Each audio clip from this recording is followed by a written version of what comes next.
Vadodara smart સિટીનું અંધેર વહીવટ સામે આવ્યું છે। વડોદરાથી આ સમાચાર મળી રહ્યા છે।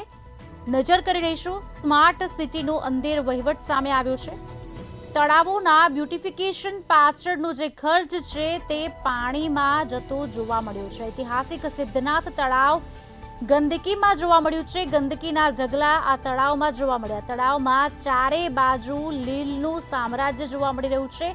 ચોખ્ખું તળાવ ક્યાંય દેખાતું નથી। લીલના કારણે સમગ્ર વિસ્તારમાં દુર્ગંધ પણ ફેલાઈ છે। શહેરમાં વિકાસના નામે પૈસાનો વેડફાટ થાય છે તેવું સ્થાયી સમિતિના સભ્યો વારંવાર કહેતા હોય છે।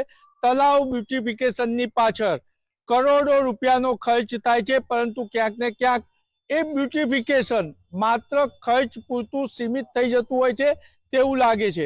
મંતવ્ય ન્યૂઝ આજે સિદ્ધનાથ તળાવ ખાતે પહોંચ્યું છે। આ સિદ્ધનાથ મહાદેવને અડીને આવેલું ઐતિહાસિક સિદ્ધનાથ તળાવ છે। કરોડોના રૂપિયાના ખર્ચે આ તળાવનું બ્યુટિફિકેશન થયું છે। શહેરને હરિયાળું બનાવવાની વાત હતી અને તળાવ લીલુંછમ થઈ ગયું।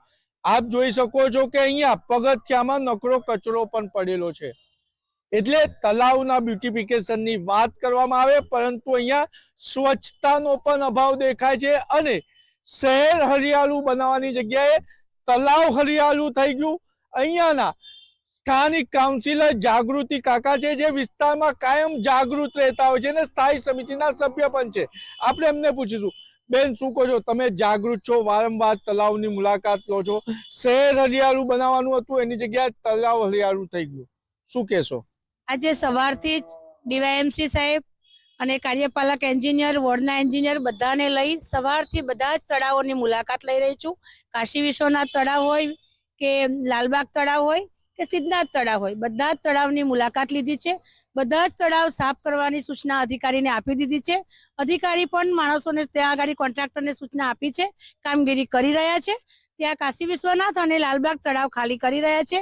આવતીકાલથી અહીંયા આગળ પણ માણસો મૂકવામાં આવશે। પણ વિસ્તારના લોકો કે જે અહીંયા આગળ તળાવ તમે જોજો કે 2-3 દિવસમાં સાફ થશે, પણ લોકો અહીંયા આગળ 12માની વિધિ કરવા આવે, 11માની વિધિ કરવા આવે, કચરો તળાવની અંદર નાખતા હોય છે।